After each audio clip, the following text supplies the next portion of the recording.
Bay win the NFC South.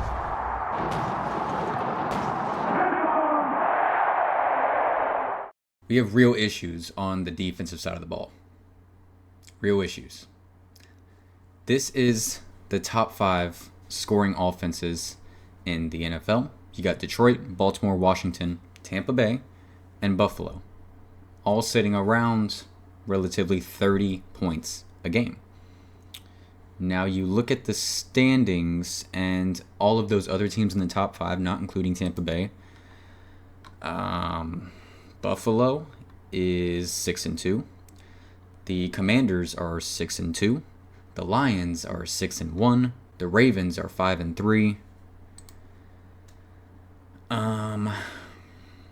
Yeah. We're 4-4. Now let's go to the bottom 5 defenses in the NFL in points allowed per game. In last, you have Carolina around 34, well above the rest. But then you have Dallas, Jacksonville, Tennessee, and then in 5th, you have the Tampa Bay Buccaneers. So they're top 5 in scoring points, and they're bottom 5 in giving up points. So let's do the same thing we did with the top 5 in scoring. Let's look at the standings and the records for the teams around the Buccaneers in that top 5 points allowed per game. The Carolina Panthers are sitting at 1-7. The Jacksonville Jaguars are sitting at 2-6. The Dallas Cowboys are at 3-4. The Tennessee Titans are at 1-6. So you got a 1-6 in there, you got a 1-7 in there, you have a 3-4 in there, you have a 2-6 in there, and then the Buccaneers 4-4. Just two complete opposites right now as for what's going on each side of the ball. Offense top 5, you look at the teams that they're around, they're all like leading their division or one of the best. And then you look at the teams they're around on the defensive side, and it's the teams at the bottom of their division. So I guess it makes sense that the Buccaneers right now are at 500. It would make sense, right? And what Kirk Cousins has done to the Bucs, I mean, going back to that first game, over 500 yards passing, 4 touchdowns. Now in this game, nearly 300 yards passing, 4 touchdowns, no interceptions. It's just... He's not doing this to anybody else. He's only done it to the Bucs this year, too. I think the most passing yards he's had on another team is around 250. And then there's the Bucs, 500 and nearly 300. It is... If this team had an average defense, they would be well above 500. They could probably be 6-2. You would still lose to the Ravens, I would say. That was a pretty convincing loss. You would still lose to the Broncos. That was another convincing loss. But here we are. This defense sure ain't good. It's not average. This is a bad defense right now. Bad. Is there a spot or a position group on this defense that we have any confidence in right now? Looking at the defensive line, where are our edge rushers? Yaya Diaby. Where are you at, my guy? Joe. Contract year. Where are you at, my guy? Nothing. We're not getting any production. Any production from these edge guys. And it's frustrating when you see a guy like Josh Uche going to the Kansas City Chiefs for a 6th-round pick, nothing. And it's just like, I get we like our guys in-house, but this defense needs help. Somehow needs more help than the offense, who has lost their top 2 options. Isn't that insane? Everyone knows we're in trouble at linebacker. Once Dennis went down, I mean, we all knew it hurt. What he brought to that linebacker group, being able to be that pass coverage guy. But until we saw what this team and this linebacking group looked like once he wasn't there, his presence wasn't there, his play wasn't there. Servassier Dennis, we miss you bad. We miss you bad. KJ Britt, as we know, has been terrible in coverage. Quite literally terrible. I don't like trashing players, but 83 out of 83 on Pro Football Focus. I mean, that speaks for itself. I don't have to say anything else there. Todd Bowles refuses to shake things up. Today, or was it yesterday at the press conference, he actually said that Vi Jones, a practice squad player, is the only guy who knows how to play KJ Britt's position. So all this talk we've had about where's JJ Russell, where's Antonio Greer, apparently they can't play KJ Britt's position. I'm not an NFL coach. I don't see why they couldn't. Why can they only play Levante's role and not KJ Britt's role? Doesn't make sense to me, but here we are. On the back end, it's not pretty either. I mean, McCollum, I'm really happy with his continued growth. We saw what he was as a rookie. He improved last year, and he's improving again this year. Really happy with McCollum. Outside of that, Funderburk, rough one yesterday. I'm not going to get on him too much, obviously. He is a undrafted rookie, second start ever in the NFL. Winfield, he made that play. He made that Winfield-type play at the goal line on Kyle Pitts. Unfortunately, the NFL, this billion-dollar organization, does not have enough money to put a pile on Cam on all four corners, I guess. So there goes that. Let's take that play away from him. Jordan Whitehead, up and down all season. There's games where he's looked great, the Detroit Lions game, and there's games where I couldn't tell you if it was him or Ryan Neal back there, the Baltimore Ravens game. Just wishy-washy. Todd Bowles leading the way for this defense. It's not looking pretty. It really is not looking pretty. Every press conference, post-game press conference is miscommunication. Guys are just out there making boneheaded plays. How is this not being fixed? How is this not being resolved? Why do guys not know what to do? Why is the communication bad? This is 5 years. 5 years the Bucs have had this Todd Bowles system in place. With the guys that have been here, the veterans, how is there this much lack of communication where we are a bottom 5 defense in the NFL with a defensive guru as our head coach? How does that make any sense?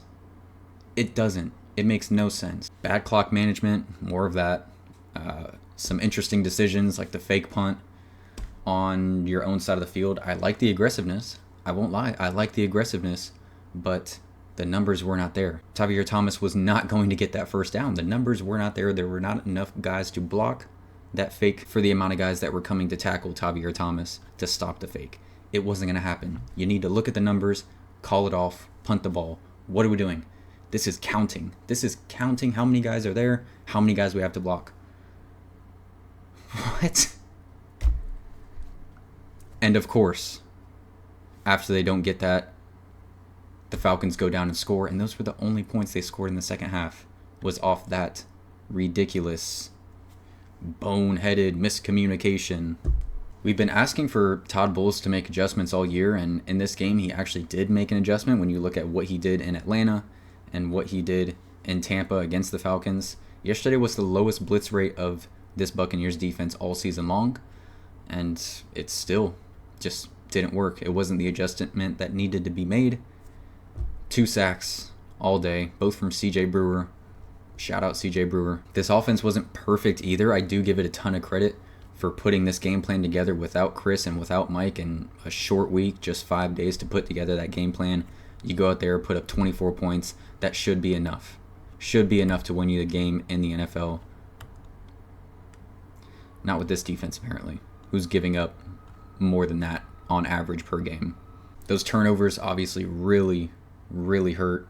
Rashad White fumbling on the first drive. Jesse Bates doing what he did to Bucky Irving in Atlanta, just punching the ball out. Kirk Cousins gets that ball, goes right down the field. Touchdown to Kyle Pitts. Shoots your momentum right there. I mean, really, after that, the Bucs couldn't stop this Falcons offense leading up to halftime. Falcons put up 24 points in the first half. Kirk Cousins had over 200 yards passing in the first half. Then Baker's 2 interceptions in the second half, which really hurt when you look back and see, oh, the Falcons only scored on the fake punt mishap. Those were their only points that they scored in the entire second half. So it's like, if you don't throw those 2 interceptions, you really give yourself a good chance to win this game. I'm not going to drag Baker for those interceptions. Both of them were amazing plays by really good players. AJ Terrell, what a read. And then Jesse Bates again. He's an all-pro player for a reason. Baker threw it up, gave his guy a chance, but the better guy came down with it. That's just what happened. We said turnovers were going to be a massive deal going into this game. Baker could not throw interceptions because how much do we trust this defense to help out the offense when they make mistakes? You don't really. You really don't. It's going to be tough. Just, I guess, the rest of the way, unless some crazy adjustments are made, some crazy changes are made, and this miscommunication can go away. This team can communicate well and not make boneheaded plays. When you give up 30 points a game, every single drive on offense matters so much.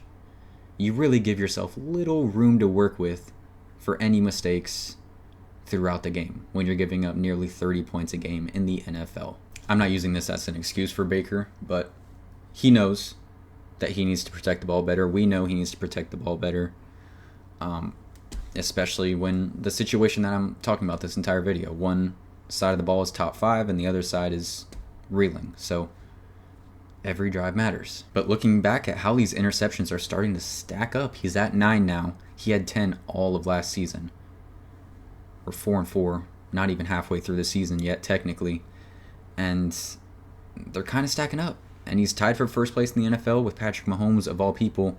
We gotta limit those, especially given the situation. And when you look at how Baker was playing and how the defense was playing earlier on in the season, you look at that Commanders game, you look at that Lions game, it fit.